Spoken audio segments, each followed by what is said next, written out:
Hi guys, Brant here with yet another rant video because, man, 2025 has been the year of just behavior, scuffing it and scuffing it and scuffing it and going, oh, we hear you guys, we hear you loud and clear, as they make their 19th apology and go, hey guys, remember, the PTB is for testing things, as they shove all of it to live, including bugs and including overpowered characters. The subject of today's video. I just got off a 5-hour play session on my Twitch channel, twitch.tv/TheMrHeadache, and if you don't know, every Friday I do Survivor on stream. I play the other role that I don't main, and usually my games are pretty chill and pretty fine. And despite the fact that many people told me that they're not seeing too many Krasues out there, I had them at least in half of my games. I had like 7 or 8 of them today live on stream. And I will tell you firsthand, as somebody who mains killer and mostly plays killer, so in theory my bias should be more on the killer side, this character is absolutely overpowered, and I have not had somebody on the level of nurse level, I just can't do anything. Besides maybe the twins that one time. You guys remember when they buffed twins to the moon in that one PTB and that also didn't hit live? Somebody should really start keeping track of all the dev time that behavior is wasted that ended up not becoming a thing. But yeah, the content creators are not exaggerating. I was actually really excited to get onto Dead by Daylight today to see if, you know, people were over exaggerating, because that happens a lot. A lot of people are like, oh, well, they're S tier, and it's like, really, they're like A. Especially if a character is just recently released, a lot of people like to exaggerate. No, people are not exaggerating this time. There is literally not anything you can do in like 95% of scenarios against this killer. The issue comes down to essentially the fact that she has Spirit's phase without any of the balancing factors of said phase. Once you are infected while facing the Krasue, which is very easy for her to accomplish because her projectile that she uses to infect you not only has a shotgun splatter aspect to it, but it also has auto aim on it as well. Just very cool. But once you are infected, she can use her head form to do a unbalanced spirit phase. What do I mean by that? So if you are facing a spirit and she is going to phase on you and chase, she has to stop and stand in place, go through the windup to start the phase, and then she doesn't get to see you. You literally disappear from her camera, so she has to use nothing but sound to track where you're going, and then she has to come out of that phase and swing and hopefully get where you are based on where she thinks you are. There is a lot of balancing factors to Spirit's phase. For some reason, we took this, added it to Krasue with the head form, and did not give it any of those limiting factors whatsoever. She can go into her little phase form and see you the entire time, so she knows exactly where you are. Not only that, but the hitbox for her lunge feels huge and can travel across entire sides of a tile. And once again, I do not have the actual range for how long her lunge is, but it definitely feels bigger than Spirit's. It feels like it goes longer than Spirit's, which is crazy considering the fact that she can see you,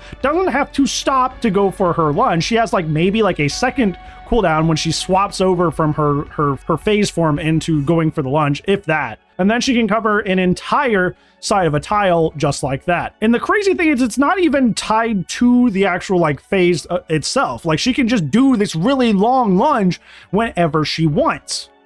So imagine if Spirit just at any point during the chase that she has with you could just do that really long lunge she has at the end of a phase whenever she wanted. Of course she would be even better than she already is. Spirit is already like a top 5, top 10 character, and she was top 3 at one point before she had that, you know, decay of her character through bugs, through you know, power creep, stuff like that. Furthermore, on top of this, Spirit is 110. She is a 110 speed killer to balance this out. That way she can't just W you down if she's bad at the lunge. Once again, that's not the case with Krasue. Krasue can just W you down and then go for the big long lunges without even having to phase. Like, there are so many layers of like, no duh, this would be a bad idea, but somehow it got completely missed on behavior's end. I think maybe the only thing I could think from their perspective is maybe they thought that it was earned because you have to infect them first with the regurgitation power.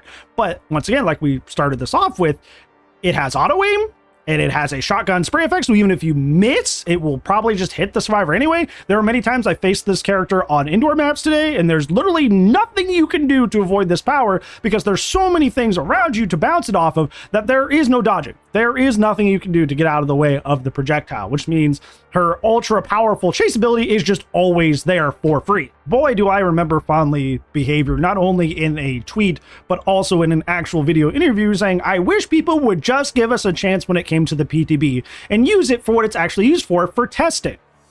Well, we tested it And it was strong in the PTB, and now it is even stronger on live. You took the feedback from the PTB where she was already a really good killer, and a lot of people were forecasting that she was already going to be an A or S tier killer, and you buffed her to the moon before release. That in tandem with other bugs that were very commonly known, like the Vecna and Tambourine bug, a lot of bugs that were affecting specific killers, like Nurse not being able to use her second blink, Artist Birds disappearing. This is a dead horse. I'm not going to, go too far into this, but yeah, this is why we give you shit for the PTB situation. That's why we don't care about the PTB, because we know the PTB is in no way a guarantee that you will ever actually take a hard look at what's happening in the PTB before it hits live. You do not care. You do not care, or you are incompetent. It's one of the two. It is one of the two. Either you are having issues making the work happen, or you just legitimately do not think this is an issue, which is appalling. It is one of the two. It doesn't matter which one. It could be a little bit of both.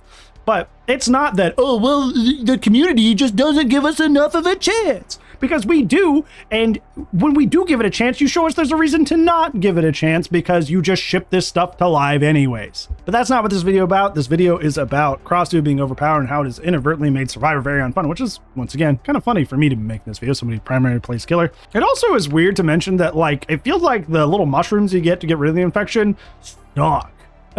They are really bad, because you eat them and you have to be, slow while you're devouring it, which I get. It's kind of like the EMPs with Singularity, but also it takes like 3 to 5 business days for the infection to actually go down. I'm not saying it has to be instant, but the fact that it takes so long for it to take effect means that if the Krasue has any even like slight modicum that you are actually doing that to try and get rid of the infection, she can just spray you with Regurgitate again, or go bop you with the head form, which does apply infection, and just reapply it. So basically, you're not going to be using this in any scenario outside of like really far away from the killer, because it just takes so long. There's so many times today where I would use it, and because it was taking so long to take effect, I would end up running into the Krasue again in the middle of it going down, because it takes 3 to 5 business days to get uninfected. And you may be saying to yourself, oh, well, Mr. YouTuber, you killers are allowed to have strong things. You can't just complain because killers finally have something to defeat those bully Swifts. It makes all of our games worse, because you know what the survivors are doing right now? They're running BMPs, they're running hyper-focused stakeout, they're running the tip at the top, the cream of the crop meta, to try and get around this super powerful killer that does, like Release School, has like such a low skill floor, has almost no punishments for missing, and is going to almost always get good results unless the person is like super bad. So survivors, to accommodate, are running really overwhelmingly powerful best in slot stuff to get around this, which also ruined my Survivor games today, because you know what the killers will then do in return? They're going to run triple quad slowdown. They're going to hard camp. They're going to hard tunnel. They're going to hard slug to get around this. I'm not exaggerating. I had 5 normal games today. I played for 5 hours and I had 5 normal games where there was not like a hard tunnel, a hard camp, a slug for the 4K, somebody not running triple quad slowdown. Almost every game I had today was like surprise comp. It was disgusting and awful. And like, you can't blame him, because those killers are running into 4-mans or 3-mans that are prepping for Krasues. So they're running stuff that's really obnoxious. I saw so many event toolboxes on my random teammates today, because they're probably preparing for Krasue and realizing that they have to get gens done as quick as possible, because they're not going to be able to do anything in chase. So it furthers the cycle. And this is why, like, from behavior's perspective, I know there's probably a bad logic to the way they go about balancing things. Is like, and it's something that you guys have rightfully critiqued time and time again, is release something broken, whether it be a survivor perk, killer, power, whatever. You release it broken so you can get a lot of sales, and then you could nerf it later. But this is what it causes. It causes even people who want nothing to do with this situation to get affected, because Krasue being too strong and being overbuffed when she was already amazing makes it to where survivors are then going to only run the meta and the tip of the top, the cream of the crop stuff, to punish Krasues, and to not even punish them, but just like survive, just manage to do anything in their matches, And then people who are playing like the average B tier killers like Nemesis, Xenomorph, Springtrap, they're in turn going to have awful, nasty games because even the B tier in this game is not equipped to handle the tip of the top meta on the survivor side. So they have to then in turn hard camp, hard tunnel, run 3 to 4 slowdown to stand a chance against that. So in the long term, you are realistically, even from behavior's perspective, only hurting yourself because you're creating a miserable game experience for everyone because everybody is trying to move around this super strong killer and adapt to her.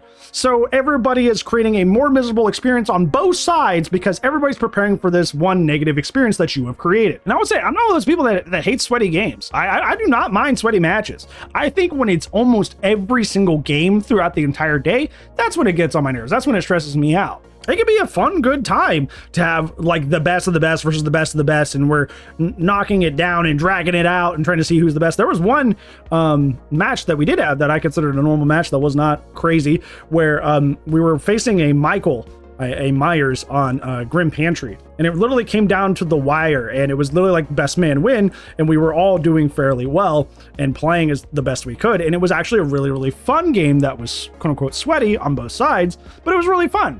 But when it was like every single game is back to hook ghoul or Krasue and there's nothing you can do, and then even if I didn't get Krasue or ghoul, it was, oh well, I'm running 3 to 4 slowdown to account for you. It's like, oh, I should not be having one semi-casual or even just moderately difficult game every hour. That should not be a thing. I think overall, this is not in behavior's best interest because it decays the relationship you have with your community. If you keep bait and switching every single time you release a killer. I think the only one this year that hasn't done that is Springtrap. I think Springtrap released kind of in the opposite, where everybody thought he was far stronger than he was, and he ended up being kind of just okay. But if you're going to release Ghoul just to resend him, if you're going to release Krasue to eventually just resend them as well, you are bait and switching your community. There's no other way to put it. You are bait and switching your community every time you do this. Every time you release a killer that's like, oh, well, look, this one's a top 5, top 3 killer, and then you just immediately resend them, you are creating an imbalance of trust there. And it makes people over time not want to buy your content. Like over time, you will start to see issues with this because everybody knows if a killer comes out and they're really strong, they're just going to get nerfed, which is why it would have been better from the get-go to make a solid A tier killer or an upper B plus tier killer, something like that, instead of making another contender with nerfs. We have proven time and time and time and time again that nerfs bottlenecks design in this game. Awaken Awareness that got nerfed because of nerfs still has not been returned to its former glory. That perk is still in the ditches because it got nerfed because of fear of how nerfs would use it. Nerfs actively hurts our ability to create and use perks, and that's why you notice on the killer side we haven't had good killer perks in freaking forever. Because they're so afraid to nerf Blight, they're so afraid to nerf Nurse, we cannot have good perks in this game because if Blight and Nurse get a hold of those good perks, the game gets even more miserable. So why do we keep adding like release Ghoul? Why are we adding release Krasue? Why do we keep doing this? If we have learned firmly that these characters bottleneck design and make the game on health worse overall for everyone, why do we keep doing it? Why do we keep releasing it? I think I know the answer realistically. Realistically, it's like short-term profit equals good. You don't care if it hurts the long-term health of the game. You don't care if you might, dissuade people from purchasing future DLC content, as long as you make your short-term buck. That's how a lot of companies have shifted their business model in just like the past 10 years. It's all short-term profit up front, no long-term stability whatsoever. Like it is all profit as quick as possible and then pump and dump, pump and dump, pump and dump. Like they do not care for the longevity of whatever project they're working on. But I think that the DBD community is ripe for this for a number of reasons. But the biggest one is there's a huge sunk cost fallacy in this game because this is the only game that's like this. Like this is the only game that is a really strong prominent asym, at least until maybe the Halloween game comes out. Depends. It's run by Ilphonic and Gun Media, which have abandoned asyms before. So I'm holding reservations for that for good reasons, but there are a lot of people who will continue to buy the content just so they don't have FOMO and because they've already spent so much money on this so far. But like, you will eventually hit a spot where there is another competitor to go to, and you can't just keep bait and switching your audience over and over and over. eventually when there is somewhere else to go to, they will just go there. They will not continue to put up with this. They will not. So you just gotta be careful. Yeah, I don't know, man. I just got off stream. I'm literally recording this like maybe like 15 minutes after that. And I was for the first time in a really long time, both playing on and off stream for Survivor. I was like, I'm just genuinely not having a good time. Like usually even if the matches are terrible, I'm like, well, at least I looped well, or hey, I got a really funny play with Boone Exponential or something like that. But like legitimately I was like, no, this is just miserable. This just sucks. And that is either it is Krasue actively ruining my games, or it is like after effects of Krasue entering the game that is causing it directly. And it's not the first time this has happened. It happened with Release School, and apparently we didn't learn our lesson with that, so we just decided to do it again. And shocker, it's also not great again. It turns out releasing low skill floor characters that are way too strong, top 3, top 5 in the game, is not good for the game health. There's a whole other video I can make here, and I don't want to make that. This video is already probably really long, but there's a whole other video I can make about how, like, I don't know why Behavior for 2 to 3 years has been actively trying to balance their game as hard as possible to make it as balanced and even between both sides as they can, hit or miss depending on like, you know, what perspective you take, but they have actively been making an effort, regardless of how well of a job you think they have done, for 2 to 3 years to balance their game. For some reason to enter 2025, I'm just like, I don't know, just start adding more S-tier killers, start adding more really crazy strong killers. Who cares? I know we've been trying to balance the game and have openly admitted that, you know, Nurse and Blight have been bottlenecking design, but like, whatever, just add more. Add another Nurse, add, you know, all this stuff. Let's add Kaneki, whatever. Let's just keep adding more stuff. Clearly it'll be fine. I don't know. I'm not trying to be a doomer here because the writing's just on the wall at this point. But it really is starting to feel like Behavior is just thrown in the towel. They're just like, whatever. Let's just do whatever. Whatever. Let's throw stuff at the wall and see what sticks. I think that's the era of DBD we're in now from Behavior, is just like, we're not trying to balance the game anymore. We're not trying to make it fair between both sides anymore. We're just doing whatever. And honestly, my advice to you, if you're somebody who enjoys this game when it's fairly balanced between both sides, I'd take a break for a while, because, you know, with the way Behavior kind of shifts back and forth between design philosophies, they may come back around at some point and decide that they want to make a balanced game again. But for some reason, the year of our Lord 2025 is the year of, I don't know, just release broken stuff and see how it goes. Another thing that I've seen about this is that, like, there are a lot of people who generally enjoy Krasue and enjoy her kit who are dreading what's coming, because they like the character and the flow that they have, but because they've been just boosted to the moon, they're going to inevitably be changed to something that's far less fun or interrupts that flow somehow. We saw that with the Release Ghoul situation, where clearly they should not have released Ghoul in that powerful of a state, but when they went to nerf them, they just kind of like nerfed the wrong things, and it took them until literally this patch to finally get rid of some of the more frustrating stuff, like the kidnap tech and stuff like that. So it will likely be the same story with Krasue, where despite the fact that they will inevitably nerf this character, they're probably going to take aim at the wrong stuff again and ruin it for the people who generally wanted to enjoy this killer. It's literally just like everybody loses. Everybody loses. But I don't know, it's entertaining, at least. It's like, you know, it's like you're watching the ship go down, and, you know, it's a very Midwest thing to, like, you know, get out your lawn chair and watch when something bad's happening in your neighborhood. And that's how it feels for me. I just get to pop out my lawn chair, make a video every once in a while going, dang, you're blowing stuff up again. So I will continue to cover it and have a good time, because the game is going in an interesting direction, and it's not a positive one. But yeah. But yeah, what do you guys think about the Krasue situation? How do you think they're going to nerf the character? What direction are they going to take? Or are they just going to leave it? Whatever how you feel about that, hopefully this video made your day a little bit better today, friends. If it didn't, I'll try to make your day better in the next video. And if I don't see you there, I'll see you when I see you. Goodbye.